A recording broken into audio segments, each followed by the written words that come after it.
Hi students, कैसे हैं आप सब लोग। मुझे उम्मीद है कि आप सब लोग बहुत बढ़िया होंगे, स्वस्थ होंगे, मस्त होंगे और एंजॉय कर रहे होंगे। तो इसी उम्मीद के साथ मैं आप लोगों का स्वागत करता हूं आपके अपने चैनल फोकस क्लासेस पर। मेरा नाम दीपक कजोरिया है और आज के इस वीडियो लेक्चर में हम लोग बात करने जा रहे हैं 10th क्लास के चैप्टर क्वाड्रेटिक इक्वेशन से दो छोटे छोटे लेकिन बहुत ही प्यारे से क्वेश्चंस की। आप लोगों को देख के आइडिया लग भी गया होगा कितने इंपॉर्टेंट क्वेश्चंस हैं। दोनों ही क्वेश्चंस देखने में एक जैसे, करने का तरीका भी एग्जैक्टली वही है। तो आपको क्या करना है, एक क्वेश्चन को बड़ी बारीकी से समझना है और जब उस क्वेश्चन को अच्छे से समझ ले तो बेटा वीडियो को पॉज कर देना और दूसरे क्वेश्चन को खुद से ट्राई करना है और फिर उसके बाद में वीडियो को कंटिन्यू करना है और फिर उसके बाद सॉल्यूशन अपना चेक कर सकते हैं। ठीक है, तो चलिए स्टार्ट करते हैं। स्टार्ट कर रहे हैं बेटा फर्स्ट क्वेश्चन के साथ में। फर्स्ट क्वेश्चन में हम लोगों को यहाँ पर एक इक्वेशन दे रखी है जिसको कि हम लोगों को सॉल्व करके एक्स की वैल्यू फाइंड करनी है। ठीक है, तो क्या करना है, इस इक्वेशन को सॉल्व करके हम लोगों को एक्स की वैल्यू फाइंड कर लेनी है। चलिए करते हैं भाई। जब इस इक्वेशन को सॉल्व करना है तो एक बार इस इक्वेशन को एज इट इज हम लोग लिख लेते हैं। तो इक्वेशन में हम लोगों को दिया है 1/a + b + x and this equal to 1/a + 1/b + 1/x। तो ये है बेटा गिवन इक्वेशन जिसको कि हम लोगों को सॉल्व करना है। अब हम लोग यहाँ इस इक्वेशन में देख रहे हैं कि कुल मिला के बेटा कितने टर्म्स हैं। कुल मिला के यहाँ पे 4 टर्म्स हैं और इन 4 टर्म्स में से बेटा 2 टर्म्स ऐसे हैं जिनमें कि हम लोगों को वेरिएबल देखने को मिल रहा है। वेरिएबल कहने का मतलब x, जिसकी कि हम लोगों को वैल्यू फाइंड करनी है। तो हम लोग अभी क्या कर रहे हैं, वेरिएबल वाले टर्म्स को तो बेटा एक तरफ लेके जा रहे हैं और कांस्टेंट टर्म्स को दूसरी तरफ ही छोड़ देते हैं। तो उसके लिए हम लोग क्या करेंगे, देखो इसको इधर ट्रांसपोज कर देंगे। चलिए कर देते हैं। इस टर्म को तो एज इट इज लिखिए। तो यहाँ पे लिखा हम लोगों ने 1/a + b + x और ये ट्रांसपोज होके आएगा तो बेटा माइनस में आएगा, तो इसको लिख सकते हैं 1/x माइनस का and this equal to 1/a + 1/b। इन दोनों टर्म्स को हम लोगों ने एज इट इज रख दिया। अब हम लोग क्या करेंगे, इस साइड को थोड़ा सा सिंप्लीफाइड फॉर्म में लेकर आएंगे और क्योंकि यहाँ पे दोनों फ्रैक्शनल फॉर्म हैं तो हम लोग क्या करें, इसको अगर फर्दर सिंप्लीफाई करना है तो बेटा एलसीएम लेना पड़ेगा। और जब एलसीएम लेना पड़ेगा तो एलसीएम क्या निकल कर आएगा, देखो एलसीएम निकल कर आएगा x इंटू में a + b + x। ठीक है, अब हम लोग देख रहे हैं कि a + b + x यहाँ भी है, यहाँ भी है। एक्स्ट्रा फैक्टर क्या है, एक्स्ट्रा फैक्टर है x। तो इस एक्स्ट्रा फैक्टर का मल्टीप्लाई होगा इसके न्यूमरेटर यानी कि 1 के साथ में, तो क्या मिलेगा हम लोगों को x माइनस का साइन रख दिया।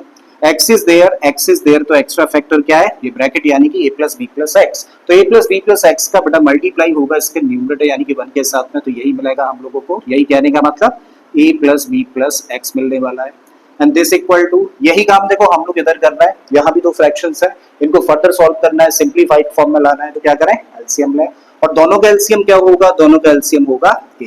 अब a यहाँ भी है, यहाँ भी एक्स्ट्रा फैक्टर है b, तो इस एक्स्ट्रा फैक्टर b का मल्टीप्लाई होगा इसके न्यूमरेटर यानी कि 1 के साथ में, तो क्या मिलेगा b प्लस का साइन रख दिया। b is there extra factor है क्या a, तो इस a का मल्टीप्लाई बेटा इसके न्यूमरेटर यानी कि 1 के साथ करेंगे तो हमें यहाँ मिलेगा a। ठीक है, अब क्या करें, इस ब्रैकेट को कर देते हैं ऊपर। तो x माइनस साइन होने की वजह से बेटा तीनों के साइन हो जाएंगे चेंज, तो ये हो गया बेटा नेगेटिव, b भी नेगेटिव और x भी हो जाएगा नेगेटिव। नीचे हम लोग देख रहे हैं x ब्रैकेट के बाहर है तो बेटा ब्रैकेट के अंदर तीनों टर्म्स को x मल्टीप्लाई करेगा। तो x का मल्टीप्लाई a में करेंगे तो इसको लिख सकते हैं ax, x का मल्टीप्लाई b में करेंगे तो इसको लिखें bx और x का मल्टीप्लाई x में करेंगे तो ये बन जाएगा x² and this equal to, यहाँ पर a + b लिखा है, इसको चाहे तो हम लोग b + a लिखा है और इसको हम लोग चाहें तो क्या लिख सकते हैं a + b। अपॉन में क्या है बेटा a b as it is रखो। x ये पॉजिटिव है और ये नेगेटिव है, दोनों आपस में कैंसिल आउट हो गए। ठीक है, अब हम लोग यहाँ पे देख रहे हैं कि 2 टर्म्स हम लोगों को देखने को मिल रहे हैं जो बच जाते हैं कटने के बाद में, और दोनों ही टर्म्स कैसे नेगेटिव है। जब दोनों टर्म्स नेगेटिव है तो बेटा माइनस कॉमन लिया जा सकता है और जब माइनस हम लोग कॉमन लेंगे तो इसको क्या लिख सकते हैं, देखो माइनस कॉमन ले लेंगे तो इसको लिखा जा सकता है a + b, मतलब a भी पॉजिटिव हो गया और b भी पॉजिटिव हो जाता है। नीचे क्या है एज इट इज लिख दीजिए, ऐसा करिए इस टर्म को पहला लिख दीजिए, तो x² लिखा, फिर ax लिख दिया और फिर bx and this equal to as it is इसको लिख दें। तो यहाँ पे हम लोगों को देखने को मिलता है a + b और अपॉन में क्या है ab। अब हम लोग बेटा जब इक्वेशन की दोनों साइड्स को देखें तो हम लोग देख पा रहे हैं कि a + b यहाँ भी है और a + b यहाँ भी है। सो a + b से a + b हम लोग कैंसिल कर सकते हैं, दोनों न्यूमरेटर का पार्ट है, या फिर हम लोग कह सकते हैं कि दोनों साइड्स को हम लोग a + b से डिवाइड कर रहे हैं। ठीक है, तो भाई यहाँ पे जब ये कैंसिल हो जाएंगे तो ऊपर क्या बचेगा, ऊपर बचेगा -1 अपॉन में क्या है x² + ax + bx and this equal to, यहाँ पे क्या रहेगा 1 और अपॉन में क्या रहेगा ab। ठीक है, अब हम लोग बेटा क्या कर रहे हैं, क्रॉस मल्टीप्लाई कर रहे हैं। जब बेटा इन तीनों एक्सप्रेशन का 1 के साथ मल्टीप्लाई करेंगे तो हमें क्या मिलेगा, यही यानी कि x² प्लस ए एक्स प्लस बी एक्स, और ए बी का मल्टीप्लाई -1 में करेंगे तो दूसरी साइड में हम लोगों को देखने को मिला क्या, ए बी। अब इस टर्म को एज इट इज रखो, ए एक्स स्क्वायर, इसको रख दीजिए ए एक्स, इसको as it is B X, और इसको ट्रांसपोज करके लेके आए तो ये प्लस का हो जाएगा, and this equal to 0। I think बात यहाँ तक समझ आ गई है। अब बड़ा इंपॉर्टेंट पॉइंट है, अब हम लोग देख रहे हैं कि बेटा जब हम लोग इन दो टर्म्स को देखें तो x यहाँ भी है और x यहाँ भी है, तो हम लोग चाहें तो x कॉमन ले सकते हैं। जब x हम लोगों ने कॉमन ले लिया तो यहाँ से क्या बचेगा, x प्लस का साइन रखो, यहाँ से इस टर्म में रहेगा a। बिल्कुल इसी तरीके से इन दो टर्म्स को देखें तो b यहाँ भी है, b यहाँ भी है, तो क्या कॉमन है, b कॉमन है, तो क्या बचा, x plus a and this equal to 0। अब हम लोगों के सामने कितने टर्म्स है, इस साइड में दो टर्म्स है और दोनों ही टर्म्स में क्या चीज कॉमन है, x प्लस a। बेटा हम लोगों ने क्या किया, x प्लस a कॉमन ले लिया, और जब x प्लस a को कॉमन ले लिया तो इस टर्म में से क्या बचेगा, इस टर्म में से बचेगा x, और इस टर्म में क्या रहने वाला है, इस टर्म में रहने वाला है b, and this equal to 0। Now the product of two expressions is 0, तो ये तो तभी पॉसिबल है ना जब दोनों में से कम एक 0 हो। अब हम लोग कह सकते हैं भाई या तो बेटा x प्लस a की वैल्यू 0 के बराबर होगी या फिर x प्लस b की वैल्यू 0 के बराबर होगी। अगर x प्लस a की वैल्यू 0 के बराबर है तो x कितना हुआ, माइनस का a, और अगर x प्लस b की वैल्यू 0 के बराबर है तो x की वैल्यू कितनी हो गई, माइनस का b। ठीक है, और यही हो जाता है आंसर इस क्वेश्चन का। ठीक है, तो मुझे उम्मीद है कि आप लोगों को ये वाला क्वेश्चन अच्छे से समझ आया होगा। अगर समझ आ गया तो वीडियो को पॉज कर दीजिए, दूसरे क्वेश्चन को खुद से ट्राई करिए। ठीक है, और अदरवाइज तो हम लोग कंटिन्यू करते हैं इसको। तो उम्मीद है कि आप में से ज्यादातर लोगों ने इस क्वेश्चन को कर लिया होगा, तो जिन लोगों ने इस क्वेश्चन को कर लिया वो कमेंट बॉक्स में यस लिखें, बाकी के लोग इस क्वेश्चन को करना सीख लें। तो नेक्स्ट क्वेश्चन में हम लोगों को बेटा फिर से एक इक्वेशन दे रखी है, बिल्कुल उसी फॉर्मेट की है, और हमें इसको सॉल्व करके बेटा x की वैल्यू निकालनी है। ठीक है, करने का तरीका एग्जैक्टली वही है। तो हम लोग यहाँ पे देख रहे हैं बेटा कितने टर्म्स है, 4 टर्म्स है, और इन 4 टर्म्स में से 2 टर्म्स ऐसे हैं जिनके के अंदर वेरिएबल आता है। तो हम लोग इन दोनों टर्म्स को बेटा एक तरफ लेके आ रहे हैं और कांस्टेंट टर्म्स को दूसरी तरफ ही छोड़ देते हैं। जब इसको इधर ट्रांसपोज करके लेके आएंगे तो इसको लिख सकते हैं हम लोग 1 अपॉन में 2a plus b plus 2x, और ये माइनस में आएगा तो इसको लिखा जा सकता है 1 upon 2x, and this equal to 1 upon 2a plus में आ गया बेटा 1 अपॉन b।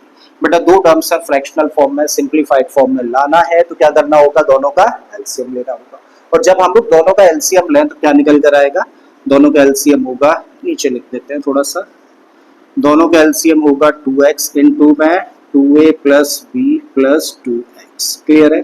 अब हम लोग देखें तो this is there, this is there, तो एक्स्ट्रा फैक्टर क्या है 2x, तो इस 2x यानी कि एक्स्ट्रा फैक्टर का मल्टीप्लाई इसके न्यूमरेटर यानी कि 1 के साथ करेंगे तो क्या मिलेगा 2x, माइनस का साइन है बेटा रखो, 2x is there, 2x is also there, extra factor क्या हुआ, ये ब्रैकेट, तो इसका मल्टीप्लाई होगा इसके न्यूमरेटर यानी कि 1 के साथ में, तो एज इट इज हम लोगों को ब्रैकेट मिल जाएगा, तो बेटा रख दीजिए 2a plus b plus 2x equal के इधर भी हम लोग यही चीज कर रहे हैं, दोनों के एलसीएम लेंगे तो क्या मिलेगा 2ab। ठीक है जी, अब हम लोग देख रहे हैं कि दोनों का जो एलसीएम है 2ab और 2a यहाँ भी है 2a यहाँ भी है, तो एक्स्ट्रा फैक्टर क्या है b, तो एक्स्ट्रा फैक्टर यानी कि b का मल्टीप्लाई इसके न्यूमरेटर यानी कि 1 के साथ करेंगे तो b plus b is there, extra factor हुआ 2a, तो इस 2a का मल्टीप्लाई बेटा इसके न्यूमरेटर यानी कि 1 के साथ करेंगे तो क्या मिलेगा हम लोगों को 2a मिलने वाला है। आई थिंक यहाँ तक चीजें समझ आ गई हैं।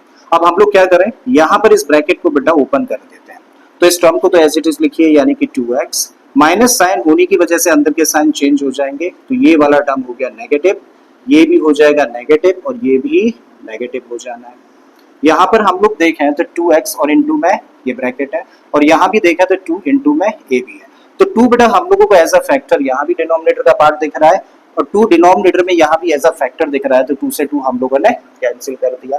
अब बचा क्या नीचे x और इंटू में ये, तो x ब्रैकेट के बाहर है तो क्या करेगा, ब्रैकेट के अंदर जितने भी टर्म्स है सबको मल्टीप्लाई कर देगा। भाई कर दीजिए, x का मल्टीप्लाई 2a में करेंगे तो ये बन जाएगा 2ax, x का मल्टीप्लाई b में करेंगे तो ये बन गया bx, और x का मल्टीप्लाई 2x में करेंगे तो बन जाएगा 2x स्क्वायर, और इक्वल के इधर क्या है, इक्वल के इधर है बेटा 2a को पहले लिख दिया और b को बाद में, अपॉन में क्या आ गया, अपॉन में आ गया ab। आई थिंक यहाँ तक कोई डाउट नहीं। अब ये टर्म देखो कैसा है पॉजिटिव, ये टर्म कैसा है नेगेटिव, यहाँ पे जो दो टर्म्स है दोनों ही कैसे है नेगेटिव है, तो हम लोग क्या कर रहे हैं माइनस का साइन कॉमन ले रहे हैं। जब हम लोग बेटा माइनस कॉमन ले लें तो दोनों टर्म्स कैसे हो जाने हैं पॉजिटिव, यानी कि 2a प्लस b बन जाएगा, नीचे एज इट इज जो है लिख दीजिए, इस टर्म को सबसे पहले लिख दें, तो बेटा लिखा हम लोगों ने 2x स्क्वायर, फिर प्लस का 2ax और प्लस का bx and this equal to, इस साइड में क्या है, इस साइड में है 2a प्लस b और अपॉन में क्या है, अपॉन में है ab, करेक्ट। अब हम लोग देखें तो न्यूमरेटर में यहाँ भी इस साइड में क्या दिख रहा है 2a प्लस बी और न्यूमरेटर में एज अ फैक्टर यहाँ भी 2a प्लस बी हम लोगों को देखने को मिल रहा है। तो 2a प्लस बी से 2a प्लस बी कैंसिल हो गया, या फिर कह दो कि दोनों ही साइड्स को हम लोग 2a प्लस बी से डिवाइड कर रहे हैं।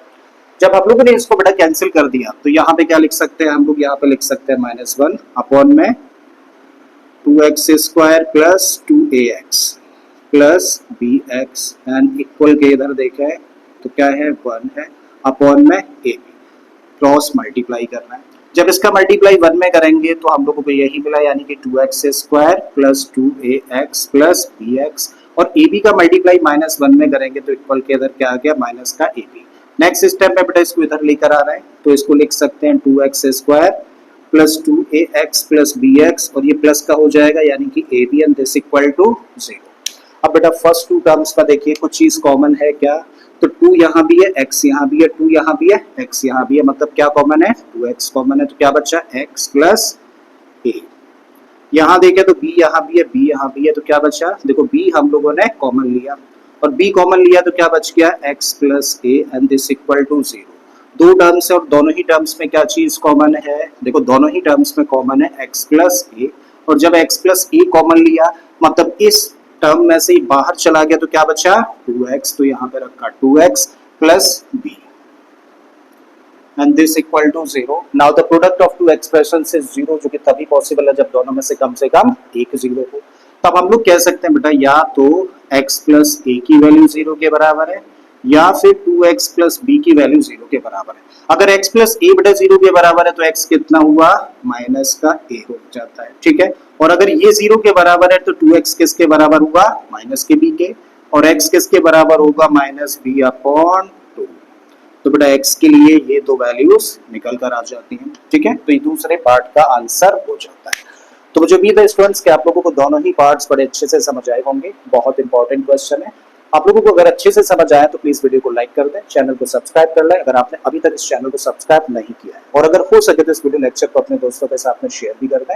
मैं फिर से आता हूँ इसी तरीके के एक और बेहतरीन क्वेश्चन के साथ में। Till then keep learning and thank you for watching this video.